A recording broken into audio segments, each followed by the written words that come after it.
Hey guys, welcome to the Homestead. So today we're going to talk about securing your homestead before it's too late, and really securing your homestead animals before it's too late. And go with me as I go down this road and explain myself and what I'm talking about here, because it's starting to kick off. I'm not kidding you. I'm not trying to push fear porn or anything like that. It's kicking off. So a number of years ago, I think it was 2020, I put up this video, and it was a farmer rancher who said that starvation is coming. And it's because the beef industry is being cut. And that was 2020. So that's like almost 5 years ago, 4 years ago-ish and change. And a lot of people have since come onto that video because it got like over 1 million views. And it went viral. And I did not monetize that video or anything like that. It just went viral. It was a short video from another creator, that rancher who made that video. And I just shared it on my channel. It got over 1 million views, went crazy. And people came into the comment section since then and said, hey, your predictions of doom have not come to pass. This is a bunch of nonsense. And see, the reason why this cattle rancher was telling you this is because he understands, because he's in the business, he actually raises cattle. He understands that what he's saying and what he's predicting takes time. It takes time. It doesn't happen overnight. Because, you know, cows grow up. There are herds that are developed over time. And when you have significant issues within a herd, it can affect that herd and that rancher years down the road. We're down that road. The road is here. We're down that. We're at the point where that rancher was talking about. And hang with me on this. Okay, so if you've not been paying attention, there have been a whole bunch of news stories out there about the cough, cough, sneeze, sneeze, you know, where the pokety poke poke is required to save our cattle herds. And in fact, we might as well just, get rid of the cattle herds because they're causing all kinds of people to get the cough, cough, sneeze, sneeze. And while we're at it, you better register your chickens. I have been giving you example after example of government officials and world economic geniuses, forum geniuses, who want you to register your gardens and register your chickens. We've been doing these videos ad nauseum. This is where they want to go. They want you living in 15-minute cities. And so you got all these articles coming out now about the cattle herd being sick and causing people to get sick. And even though there's no, I'm not going to get into that. I'm not going to get into that because that gets into sketchy territory where YouTube might get mad at me. But it's not the point of the video. I don't have to talk about that. Most of you probably already know that. That's where we're going. That's what they're pushing. So you've got that going on. And then you have news articles coming out like this that, Trump's not going to be able to save the beef collapse and the beef herds are in trouble and all of this that's happening. Okay, then keep all that in mind. And in the last video I did, I talked about fake food and the Hellmann's with the bioengineered ingredients. And then all the other items out there today that have, like Chex Mix and Tostitos and all these different brands out there, that all the GMOs that they love so much that they want you to consume. Because it kills your fertility and it ruins your metabolism. The seed oils that are contained within are all GMOs. And by the way, they ruin your metabolism and your mitochondria. Studies have proven this. This is not in question anymore. Okay.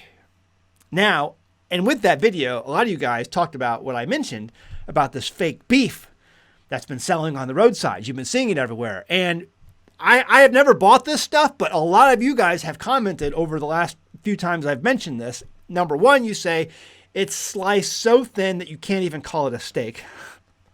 Or the meat is fake. It's got meat glue. If you don't know about meat glue, go Google that and have fun. Meat glue or other weird substances in it that sort of make up what might look like a steak, but it's not really a steak. So I've gotten a wide variety of comments, an array of comments from you guys who have left those down below the videos when talking about these people who sell these steaks by the roadside. Okay. All this equals one thing. Beef. Beef is going to be hard to get. Now, I have said long on my channel that because we are in hard economic times, what usually comes along with hard economic times is war. Historically, that's been proven correct. There's no way you can argue with this if you look back throughout history. When countries or nations or empires go through hard economic times, you are going to see war alongside those times, or coming soon after those times. It just is what it is. Now, I have also said on my channel that during World War II and the Civil War, the number one black market item during those times has been beef. The number one black market item during the Civil War was beef. The number one black market item during World War II was beef. And cattle rustling was through the roof. I have one of my favorite TV shows. It used to be a TV show. It was on like, I forgot what cable network that was on. It was years ago, back in 2002 or something like that. Nero Wolfe, which was a literary series that was brought to life on television before television went completely nuts. And it, Mari Chaikin and Tim Hutton. And Nero Wolfe was brought to life, and it takes place during World War II or just after World War II, or maybe during the Korean conflict, and where beef was in short supply. And people were doing whatever they could to get beef. I mean, these were real things, real times that happened. And it's going to happen again. So, all that to say, as I like to say on my channel, all that to say, you have all this going on. And where does that lead us? So now I want to read you some headlines. Let's take a look at this. Keep in mind that all of these headlines have taken place within the last 3 to 4 months. Every single one of these. These are recent news. And the last 3 to 4 months.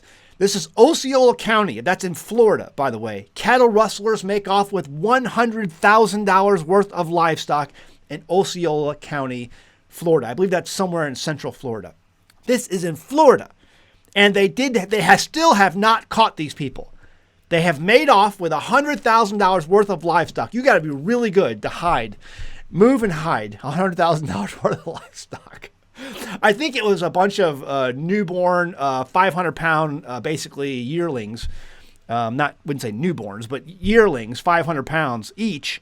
And they made off with like over 50 of them, totaling about $100,000 worth of livestock. This is in Florida. Again, all recent news headlines. Let's go to the next one. Western Colorado ranchers missing nearly 200 head of cattle. This has been in the news on various sources over the last few weeks. This article was posted this month, just a few days ago, on December 12th, 2024. Western Colorado ranchers. Now, these are a number of ranchers who have their cattle up in these mountain ranges. I think it's in the San Juans mountain range and up in Colorado, and they leave them up there for a certain amount of time. They check on them here and there, and they're reporting that a lot of them are missing. And these are different ranchers who have their own brands on their own cattle, and they're going and checking on their livestock, and lo and behold, there are many coming up missing, way more than what might be missing from, predators and things like that. No, they know these cattle are being stolen. Next article. Cattle rustling. This is in the Dallas Morning News. Cattle rustling is still a thing. 3,000 stolen head in Texas, Oklahoma. Now, this guy got caught. The other two articles, they still don't know who's stealing these. They have not caught any fugitives or culprits for these. This guy got caught. So this guy, he went to a livestock auction, wrote a bunch of bad checks, then ran 3,000 stolen head of cattle down into Texas and sells them for over $1 million. And finally, he gets caught. Because, listen, it's kind of, you steal $1 million, 3,000 stolen cattle, someone's going to catch you. So this guy was a little bit too, overzealous. But this just happened not that long ago. It was like 4 months ago, 3-4 months ago. But it's showing you there's a trend going on right now. People are stealing cattle. There's a lot of money to be made in beef. Why? Because real beef, not the fake stuff that you see on the roadsides, but real beef is becoming harder and harder to come by. It's something that's becoming in shorter supply. Oh, but we're not finished yet. Over in Missouri, it says investigators search for stolen bulls after cattle rustling reported in Missouri. This was a few stolen bulls that were lifted near the Kansas-Missouri border. But again, it goes to show you that this is just in September, so not that few months ago. This is something that's recent. This is happening. And I'm not kidding you guys. If you go and you do some searching on Google and on the news section in recent news, you're seeing headline after headline after headline of people losing their cattle and livestock. So this is what I'm going to tell you to do. If you're a homesteader, if you're a farmer, you're a rancher, And there are people who I have consulted. I have a consulting business where I do homesteading stuff like this. And one of the main things that people hire me for is to come on their homestead and to look over their homestead and to say, okay, where are some security lapses that may be happening here? How can we better protect our homestead and the livestock that we're growing on it? And so this is one of the things that I know is a big concern for people, and it needs to be, because history tells the story over and over again that when times get tough, when the economies crash, when we get into times of war, those of you who have the ability to grow this food, people are going to want to take it from you. It just is what it is. The haves and the have-nots. Well, if you have gone ahead and taken the time to secure your family's future by getting on a homestead, getting out of these 15-minute cities and all these population-dense areas so that you can grow your own food, people are going to want to take it. So how do we do this? There's a couple of things I'm going to recommend, okay? And this is just brief overview of things. I want you to take a look at an overview of your homestead and realize the most likely avenues of approach for someone who's going to take something from you, whether that's livestock or whether that's materials, equipment, whatever, or just to get on your homestead and hurt you. You know, where is that most likely avenue of approach, and then secure it? Figure out ways. That can be fencing, that could be gates, that could be security cameras, that can be motion detectors. All these things exist out there, and sometimes they exist without internet access, so you can research those and find them. But make that a priority, because I'm telling you, it's going to get worse. Fences are good stuff. Keeping your animals in close proximity to your home, so that if something happened, if a truck rolled up with, I don't know, a livestock trailer attached to it, you could hear that commotion and go out there and address it quickly before, someone has to, stop taking that oxygen habit that they love so much. You know what I'm saying? Keep your animals in close proximity. That's something we do here. Our animals every night are put up right outside my home, and I can see them from my windows or from my door, and I can put lead down range very quickly if I need to in order to protect them. Shepherds. So when I was back stationed in Macedonia, I was deployed to Macedonia on the Serbian border. That's where I spent my 21st birthday, by the way, a little bit of trivia.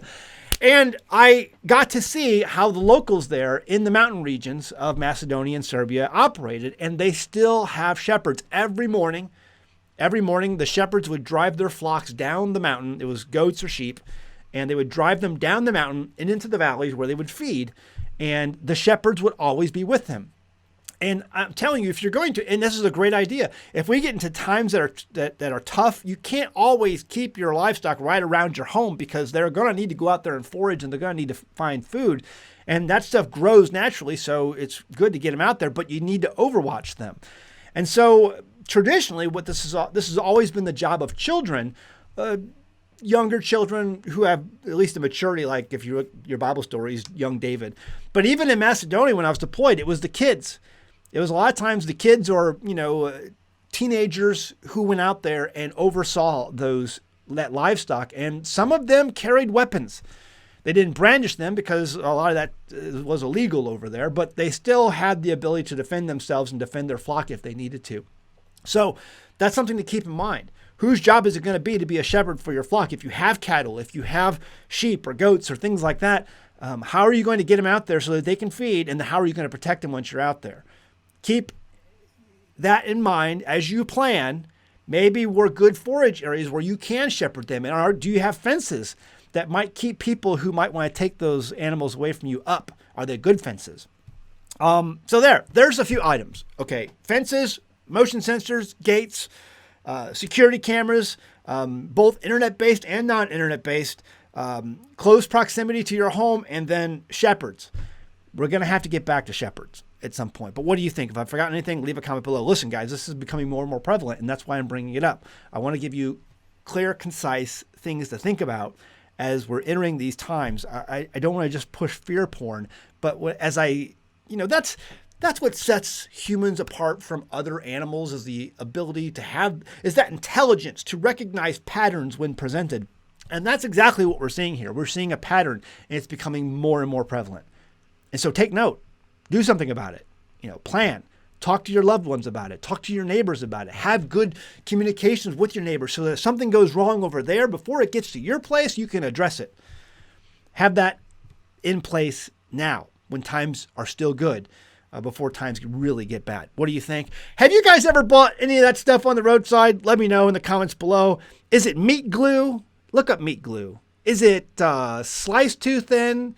Is it even beef at all? I mean, is it just 3D printed? I don't. How can they offer it for that cheap? I know it's not real ribeyes. Everyone has told me it's not real ribeyes. Zach, don't waste your time. But if you've ever had an experience with that stuff, leave a comment below. I'd love to hear your thoughts. Also, video sponsored by perfectpickler.com.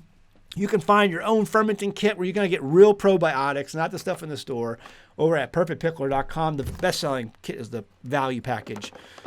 So look at that on the website, perfectpickler.com. Also, I'm doing an award. I can't say giveaway because there are lawyers involved, and I've been instructed over there not to say the word giveaway. But there's an award being awarded over at patreon.com for my patrons. I have made a deal with the OUPES Corporation for an OUPES Mega 1. It's called OUPES. There's no oops and OUPES is their phrase, they say. So I know people are like, it's OPUS. No, it's OUPES. I'm going with OUPES, and you're not going to change my mind. Anyway, you can find that information over at patreon.com. The Mega 1 is what's coming, and that will be awarded to one of my patrons who is taking part in that meat hanging, processing. You can find it over at patreon.com. It's linked in the description below. Patreon.com/AnAmericanHomestead. We are saving our meat, salt curing our meat, and it's my house, my pantry smells fantastic because I have my meat hanging from the ceiling, and I'm really looking forward to trying it. I think February 1st is going to be the due date of when I can first eat it.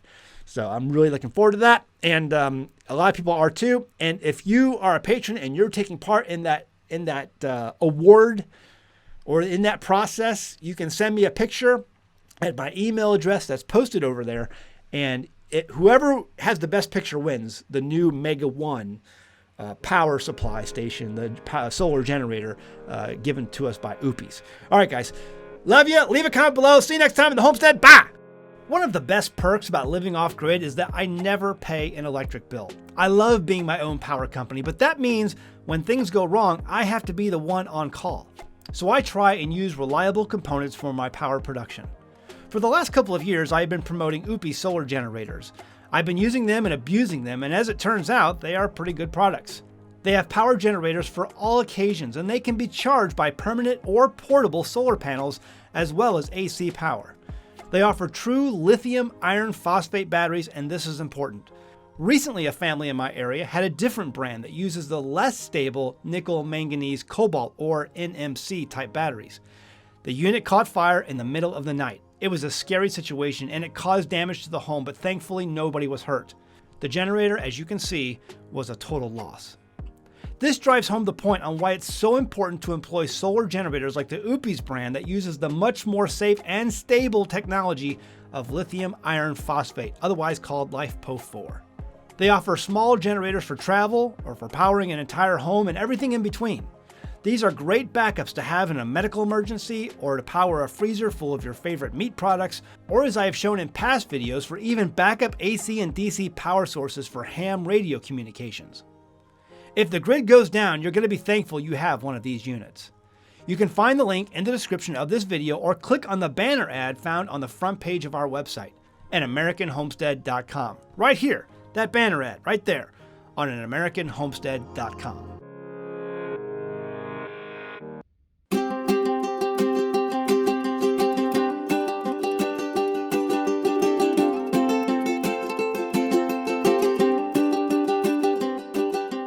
Hey guys, did you know you can become a patron of An American Homestead? They get access to private videos, and we send them gifts from the homestead that we make here on the homestead.